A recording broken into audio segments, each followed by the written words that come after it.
case of child abuse seen in that city. Police found 3 boys in a western suburbs house, all in an extreme state of neglect. The boys were suffering from malnutrition, gangrene, rope burns, ulcers and urine burns. Cockroaches were found in one boy's nappy when he was taken to hospital for treatment. Tim Klukas reports on the case that's shocked the nation. I was absolutely horrified. I've never seen anything so unbelievable in all my life. I had other police around me who were extremely upset, men who have been in the police force for many, many years in tears. Not long after this interview, Detective Senior Constable Lola Scott was herself in tears. She broke down in Penrith Court as she described the condition of the abused children for a magistrate. The surprise and horror of the police has been echoed by everyone whose lives have been touched by this case. When you found out the full details of what had been going on, how did you feel? Bloody disgusted, I'll tell you that. I just hope they never get any kids at all. It's terrible. Does it hurt you to think that you were next door and could have done something if you'd known? Sure does. You just don't know. As a father, I'm just horrified that anybody's child could be subjected to this sort of treatment. It's not the sort of treatment you would mete out to an animal, let alone a human being. And I'm just extremely annoyed and upset, not only by the physical condition of the children, but by the fact that this situation can go on for so long without anybody in the neighbourhood, without relatives, without any authority, whether they be police, youth and community services, or whoever, detecting this brutality. The full details of the case came to light on Saturday evening when fire gutted this Werrington home. Ironically, fire, so often a killer, was on this occasion a lifesaver. The 4-year-old was probably could thank whoever or whatever started the fire for saving his life. Only when the ambulances arrived at hospital after the fire was the truth revealed. The burnt-out house had been occupied by a family of 6, not 4. Well, my children have told me about kids in there tied up, but I just said, you know, don't tell tales and talk about other people, and didn't take any notice of them. So how did you react when you found out that your kids had been telling the truth? Oh, I was shocked. I couldn't believe it. You know, it's not something that you expect to find, you know, a few metres down from your own place. I knew about Brett and Peter. I had heard there was a third one with the grandmother, but never seen him. And the other 2 were non-existent. Nobody had ever mentioned them. So these people had 2 children that the whole neighbourhood didn't even know existed? Nobody knew about them. How did you feel when you heard what had been going on in that house? Sick. To think that anybody could do that to any kids for any reason is just unbelievable. The next morning we found out that what really happened to those kids, when we found out it had gangrene in that, and they'd been chained up to that back door for 2 years. It's dreadful. It's dreadful. It's obviously hurting you thinking about it. Yep, especially when I'm trying to have children. What happens to those children now, do you think? They'll never live a normal life, never. Just think what they're thinking when they're grown up, what happened to them when they were younger. Terrible. What would you do if you could get your hands on the parents of those kids now? I couldn't say it. I've been in jail myself. What would you like to see happen to them in the courts today?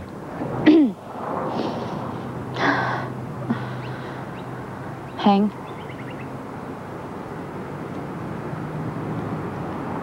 Strong words. Sure is. For poor little children like that, it's not much, is it? Is it true the 2-year-old weighs more than the 4-year-old? Yes, that's correct. The 4-year-old must be a skeleton. He's very thin, very frail.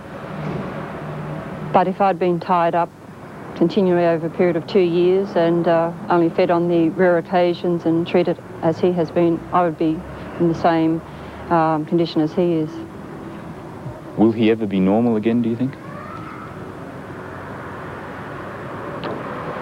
I would like to think so, with the people that we have with the abilities in the field of child psychology, with a great deal of work. They'll do as best they can, and time will tell. You say you'd like to think so, but what are your fears? Well, I would imagine the child will have in the back of his mind, when am I going to be tied up again? And I don't know whether they'll ever be erased, considering for 2 years he's had to put up with it. As Tim Klukas reported, it is a tragedy, and a tragedy that 90% of child abuse cases do go undetected. And it's often the case that abusing parents were once themselves abused children. That cycle must be broken. We'll take a break, and coming up next on State Affair, we look at AIDS, now in the heterosexual community, and in one particular case, a mystery, how it got there.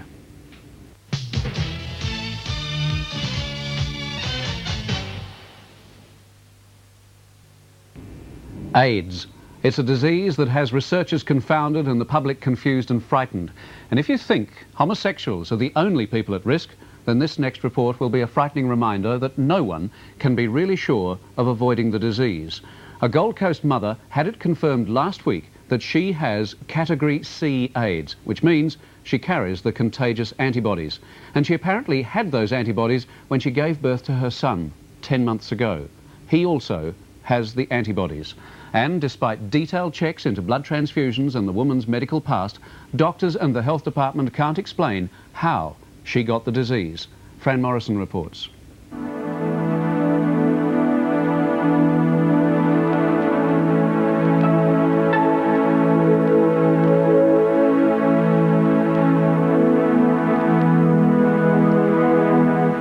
Madonna Eckerman is 24. She lives on the Gold Coast. She has 2 delightful little boys and a loving husband, and she should have the whole of her life before her. Instead, this young family have been given a death sentence. Madonna and her youngest son, Anthony, just 10 months old, are the latest statistics in the grim AIDS story. 6 people died in Queensland last month from AIDS, and Madonna and Anthony bring to 279 the number of Queenslanders with Category C AIDS known to carry the deadly virus. According to the doctors, AIDS can only be contracted through blood, sex and drugs. The high-risk categories are homosexuals and bisexuals, haemophiliacs and intravenous drug users. Madonna Eckerman doesn't fit any of those categories, and yet somewhere, somehow, she's contracted the deadly disease AIDS. We first spoke to Madonna on the day that she was told that she had it, and at that stage the only explanation seemed to be a blood transfusion that she had in October last year when baby Anthony was born. I wanted to get my father or my husband to have direct transfusion, and I was asked, coaxed out of it because it was a lot of hassle and time and money and so forth, and I was told that it was perfectly safe. Madonna received 3 units of blood in that transfusion. When it was confirmed last week that she had contracted Category C AIDS, the blood bank immediately began to check the donors in the unlikely event that one of them had been an unidentified AIDS carrier. The chances are non-existent from a practical point of view. The chances of contracting AIDS through a blood transfusion now are very, very small. Remote in the extreme. Remote in the extreme. Now all donors sign a declaration and all blood is tested for the AIDS antibodies. Since this screening process began 18 months ago, no one has contracted AIDS through blood products.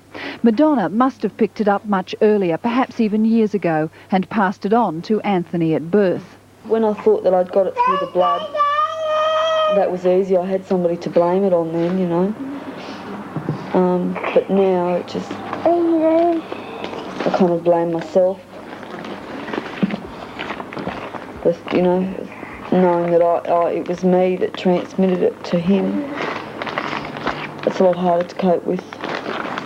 So far, no one's been able to tell Madonna how she got the disease. It might possibly have been through blood products she received when her first child was born nearly 7 years ago, or it may possibly have been through 2 relationships she had prior to meeting her husband Andrew 5 years ago. Either way, it seems that the AIDS virus has been in her system undetected for over 5 years. What sort of effect has it had on your family life? It's brought us closer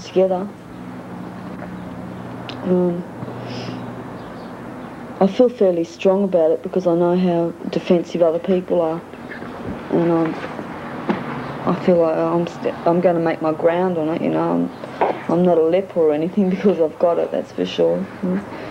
Kids come home with cut knees or something, I'm just going to have to be very careful. It's just a lot of little changes that we're going to have to make. Health authorities are checking back to try to identify where Madonna picked up the virus. For a normal married woman, AIDS seems a million miles away. What can it be, 1 in a million that we won the lottery or something like that? Are you concerned about contracting AIDS yourself? Oh, yeah. It's hard not to kiss your youngest son and get as much affection as possible out of him. And in the case of with Donna, well, it's sort of ruined our sex life because of it. Officially, the chances of Madonna progressing to full-blown AIDS is only around 3%, although increasing each year.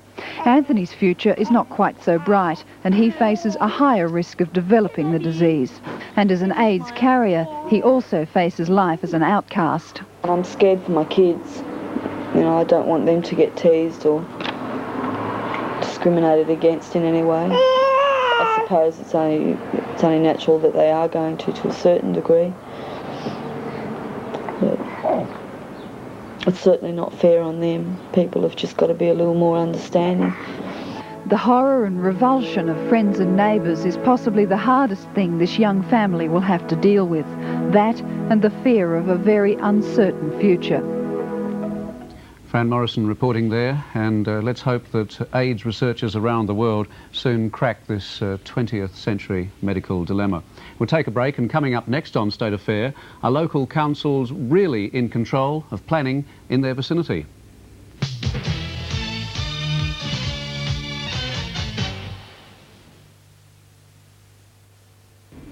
The lesson seems to be, when you run into trouble with your local council, go see the Queensland Cabinet. The Queensland Cabinet has decided to press ahead with a development on the Gold Coast despite a row over the development site. Cabinet agreed to rezone the land after the Gold Coast City Council and the Appeals Court rejected applications by National Party supporter Sir Justin Hickey.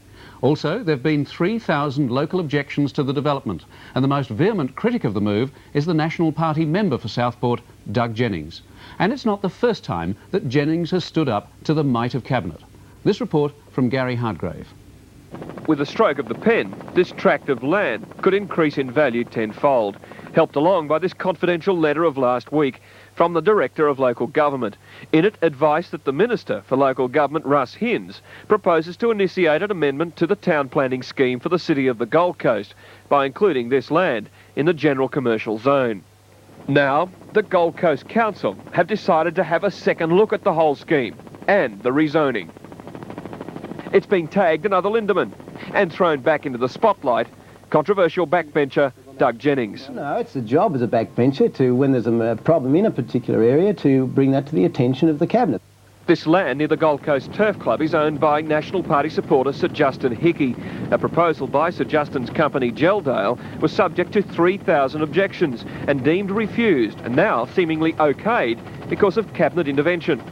If Sir Justin Hickey's proposal goes ahead, it'll mean a multi-million-dollar boost for an already well-connected Gold Coast Turf Club, the kind of kick-along that could make this the premier provincial racecourse in Australia and bring with it plenty of big purses for its racing season.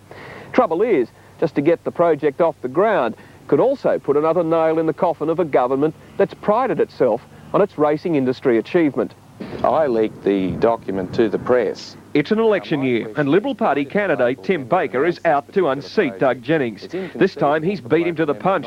Tim Baker says that the state government are railroading this one through. His party leader, Sir William Knox, says we've seen it all before. Well, running over the wishes of people is not unusual for the government, and this form of arrogance is becoming kind of part and parcel of the style of government, which is becoming rather a nuisance. And no doubt, just like the Lindeman Island scam, the National Party views their backbencher Doug Jennings also as a nuisance. He's poo-pooing the process of Cabinet intervention. Mr. Jennings, are you fighting for your political survival?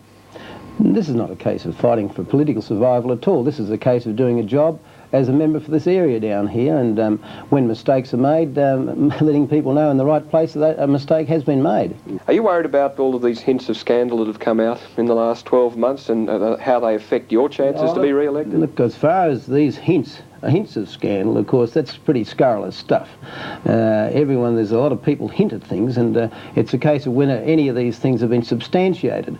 This 10 acres of land will allow us to build the best provincial racecourse in Australia. Alderman Dennis Pye, the Gold Coast Mayor, is far from worried that his town planning boys have been deemed superfluous by State Cabinet. The government, in their wisdom, felt that they did not want to go through the period of objection. They wanted to get on with doing the job.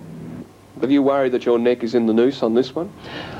It's not a case of the neck being in the noose at all. It's a case of doing a job, and the job as I see it. And I think that's one of the things that why the Premier is such a good Premier. He respects our views as backbenchers to do this particular job, and he leads us in that way, and he respects that. Doug Jennings living up to his maverick image. We'll take a break, and coming up next on State Affair, a little boy facing death with an eloquence that is frankly staggering.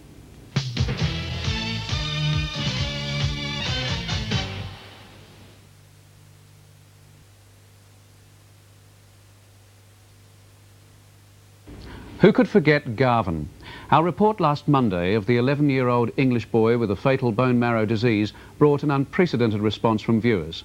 Despite his illness, Garvin's outlook to life was disarmingly mature.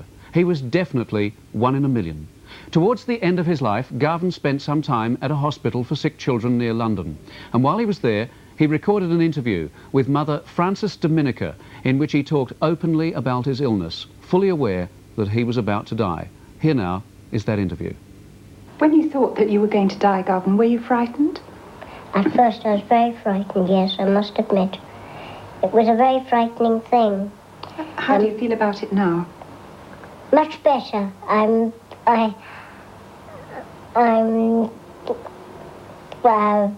feel sort of almost as if I want to go there, because I believe that there's a life after death. What do you believe that life is like? I believe that life to be joyful, happy, no pain, complete suffering over and done with. Just complete joy and happiness. And I believe in a Christ, a loving Jesus. And this loving Jesus, who I love and who I think to be a very special person to me. He's a special friend to me. And he's always got his arms outstretched. I always believe he has his arms outstretched to me whenever I'm in trouble. Do you find it hard sometimes that you're small for your age and that you're a bit handicapped? Yes, I do. It's because mainly just other people, young children and things, I found particularly hard at first to get on with. Because they would say to me, "Really, are you 10 years old? Are you 11 years old? You can't be that age. You're only about the size of a 5-year-old. And this used to upset me at first. But then, as I grew older, I began to understand that they didn't quite understand what it was like. So I tried to explain as best I can to a young child what my illness and why I'm small. And sometimes it works out and sometimes it doesn't. And so I still get angry sometimes, but I know I shouldn't. But it's difficult, you know? Do you think about your illness a lot, or do you do lots of other things as well? I try not to think about it a lot. I do a lot of things. I like to enjoy my activities like drawing and playing, and I have a tutor that comes to the house now. And I do all my special subjects with her. My favourite subject is art, and my next one is maths. I like doing maths with her, and we're actually starting a project on Italy at the moment. And we work hard, and I keep myself busy all the time. And it's just, yeah, it's very rare sometimes when I sit down to think about myself. I never really want to do it. I'm always wanting to do active things. But when you talk to God, then you think about your illness? I do, yes. I try to explain to him that I do thank him for what I've got, because I can walk, I can do lots of other things, which other children can't do sometimes. But it doesn't matter. I don't think it matters how handicapped you are or how sick. You always succeed in something. God gave us each a gift, and it's finding the gifts and keeping it going and practicing it each day and thanking him for it that makes it special. What do you think happens to your body when you die? I will leave it behind. This is only a reflection. This is only something, a sort of tag to say, this is Garvin, this is me. So that we can recognise you? Yes. And then the real me, that's when I die, that reflection will be faded, left behind. And the real me, that inner self me, will be out of that reflection and will go up to God. And how do you think it will be with the people you leave behind? Will you feel very far away from them and separate from them or not? I will. It's very difficult, but I believe that Christ will look after my family, and whatever needs they need, I believe he will provide for them, and I shall always look down on them if I go before them. And I shall always look down on them and always be there. And it's like where two or more are gathered, there I am in the midst of them. And I will be there in the midst of my family. They might not see me, but I'll be there watching them, looking after them all the time. What eloquence and what inspiration to those of us who think we've got problems. Garvin passed away in April of 1985 at a London hospice for terminally ill children, and I'm sure his inspiration continues. Looking ahead to tomorrow night's edition of State Affair, we look at the alarming rate of housebreaking and burglaries, and also the inadequacies of many house insurance policies. And now, on behalf of the State Affair team, thanks for having us at your place. Good night.